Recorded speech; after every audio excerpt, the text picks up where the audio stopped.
नवदा भक्ति, नव मतलब नौ, धा मतलब प्रकार, 9 प्रकार की भक्ति, 9 प्रकार से मुनिराज की भक्ति की जाती है, फिर उन्हें आहार दिया जाता है। आइए देखते हैं। पडिगह मुच्चट्ठाणम पदोदय मच्चणम च पण्मं च मणवयण काय शुद्धि एषण शुद्धिर्णवविहं पुण्यम। पहला है परिगहम, परिग्रहण या पड़गाहन, सम्मुख जाकर प्रार्थना या निवेदन करना। क्या करना? मुनि महाराज के सामने जाकर और उन मुनिराज को निवेदन करना, हे स्वामी अत्र अत्र अत्र, हे भगवान यहाँ यहाँ यहाँ, तिष्ठ तिष्ठ तिष्ठ, रुकिए रुकिए रुकिए। इस प्रकार की जो भावना है इसका नाम है परिग्रहण। कहीं कहीं इस शब्द को मिलता है संग्रह, प्रतिग्रहण, पड़गाहन। इसमें अच्छी तरह मुनिराज का परिक्रमा लगाकर और उनका ग्रहण किया जाता है। इसके बाद दूसरा है उच्चठाणम। उच्चठाणम मतलब उच्च स्थान, उन मुनिराज को उच्च स्थान पर विराजमान करना, हाथ जोड़कर निवेदन करना, हे स्वामी उच्चासन ग्रहण कीजिए, हे स्वामी उच्चासन ग्रहण कीजिए, आप हमारे गृह में पधारे, हम धन्य धन्य हो गए। फिर इसके बाद कहते हैं पादोदय या गंधोदक, पाद प्रक्षालन, मुनिराज का पाद प्रक्षालन करना। नियम ये है कि पाद प्रक्षालन के पश्चात उस गंधोदक को अपने मस्तक पर धारण करे। ऐसा नहीं कि मात्र जल वहाँ पे डाला और पानी को अलग करके रख दिया, नहीं, ऐसा नहीं। इसके बाद कहते हैं अर्चनम।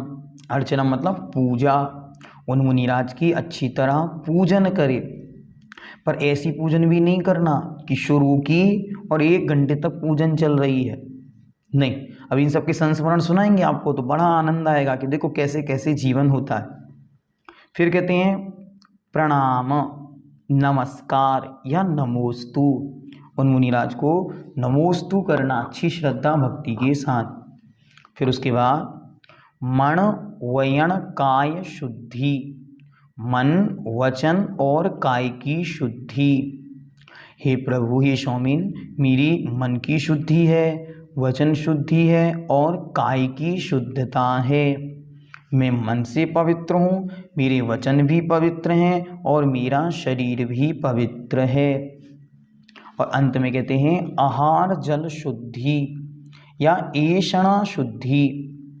इसमें हे स्वामी आहार जल शुद्ध है, हे स्वामी मन शुद्धि, वचन शुद्धि, काय शुद्धि, आहार जल शुद्ध है, इस प्रकार बोलना।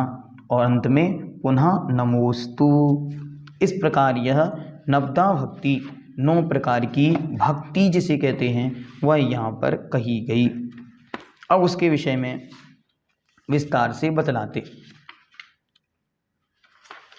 हे स्वामी तिष्ठ तिष्ठ तिष्ठ, इसका अर्थ यह है कृपा कर खड़े हो जाएं, हे भगवान रुक जाएं, ऐसा 3 बार कहना चाहिए। आत्रो आत्रो तिष्ठो तिष्ठो ऐसा नहीं बोलना चाहिए, ये दोनों वाक्य अशुद्ध हैं शब्द। अत्र अत्र और तिष्ठ तिष्ठ ये शब्द हैं, जिनका अति पूज्यपना देखकर जिसके चित्त में उनके प्रति अति अनुराग होगा वही 3 बार आदर पूर्वक कहेगा। अन्य श्रावक आदि योग्य पात्र भी घर आवे तो आइए, पधारिए, विराजिए इत्यादि आदर के वचन कहना चाहिए। यह संग्रह या प्रतिग्रह है। जैसा पात्र वैसी उसकी पूजा। तो जैसा सामान्य सम्यक दृष्टि श्रावक आया तो आइए आइए, पधारिए पधारिए, भोजन ग्रहण कीजिए। राजस्थान में जो मारवाड़ी लोग होते हैं वो बड़ी ही मनुहार करते हैं। उनके यहाँ जो भोजन करने आता है उसे वे बिल्कुल अतिथि को देवता के समान देखते, इसलिए वे बहुत ही अच्छी तरह उनको बुलाते, आइए साहब, आइए आइए साहब, पधारिए, विराजिए। इस प्रकार के शब्दों से उसका सम्मान बहुमान करना चाहिए।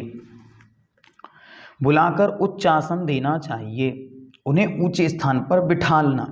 मुनि महाराज आए तो हे स्वामी उच्च आसन ग्रहण कीजिए। ये प्रायः कर लोग भूल जाते, क्यों? मुनि महाराज आ गए, फिर वो डर गए, यहाँ वहाँ आगे पीछे हो गए तो भूल गए मुनिराज खड़े हैं। नहीं, खड़े नहीं, बैठालना अनिवार्य।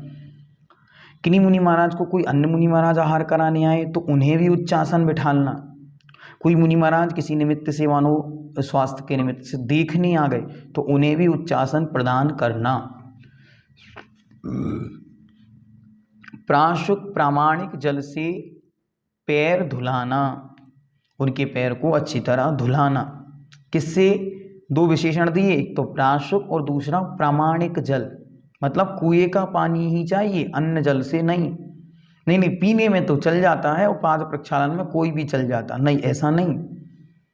फिर उसके बाद जैसा समय जैसा पात्र उसके योग्य स्तवन पूजा पने के वचन कहना, पात्र को देखकर, वरना पता चले गृहस्थ श्रावक आपके यहाँ भोजन करने पहुंचा, सम्यक दृष्टि श्रावक, और आप जलम चंदनम अक्षतम पुष्पम करने लग जाएं। नहीं, जैसा पात्र पहुंचा उसकी वैसी विनय स्तवन और पूजन करना। मुनि श्रावक की योग्यता अनुसार नमस्कार आदि करना। जो पात्र हैं, मुनि महाराज हैं तो नमोस्तु, आरिका माताएं हैं तो वंदामि, एलक क्षुल्लक हैं तो इक्षामि, छुल्लिका माता हैं तो इक्षामि, त्यागी व्रती हैं तो वंदना, अन्य हैं तो उन्हें जय जिनेन्द्र कहकर नमस्कार करना। वचन की शुद्ध, मन की शुद्धता का बोलना, वचन की शुद्धि बोलना और अयोग्य वचन नहीं कहना। इसका मतलब ये नहीं कि अपन ने मन शुद्धि बोल दी हो, मन में कुछ भी चल रहा है, वचन शुद्धि बोल दी हो पर वचन से कुछ भी बोल रहे हैं, नहीं। जितनी देर तक पात्र हमारे यहाँ रहेगा उतनी देर हम अपने मन से कुछ भी अशुभ चिंतन नहीं करेंगे, उतनी देर हम अपने मन से वचन से अयोग्य वचनों का प्रयोग नहीं करेंगे। काय की शुद्धि करना व रखना, ऐसा नहीं काय शुद्धि बोलते जा रहे हैं और पता चले छूते जा रहे हैं, नहीं, बहुत अच्छी तरह उसकी शुद्धता को रखना। यत्नाचार सहित चलना उठना इत्यादि, काय की शुद्धि बहुत ध्यान से, कोई जीव मर ना जाए मेरे पैर के नीचे, कोई जीव का घात ना हो जाए, ये भी काय की शुद्धि है। और भोजन शुद्धि बोलना, पात्र के योग्य शुद्ध भोजन देना, ऐसा नहीं कि हमारे चौके में जो बना सो महाराज अब तो आपको लेना ही पड़ेगा, क्यों, अब आप हमारे यहाँ आ गए हैं, नहीं, ऐसा नहीं। जो उनकी प्रकृति और उनके स्वास्थ्य के अनुकूल है वह उनको देना। इस प्रकार जिन सूत्र के अनुसार पात्र को देश काल के योग्य आहार देना चाहिए तथा मन में हर्ष होना चाहिए। पात्र के गुणों में हर्ष अनुराग बिना दान देना निष्फल है। जिसे धर्म प्रिय होगा उसे धर्मात्मा में व उसके गुणों में अनुराग होगा ही, ऐसा नियम है। अच्छी तरह इसको समझ के रखना। Want to maximize profit probability and तरह इसको समझ के रखना। हाँ, और अच्छी तरह अभी इसका और विस्तार आगे पंडित जी साहब करेंगे, उसे अपन समय समय पर देखेंगे। एक पैराग्राफ और पढ़ते हैं।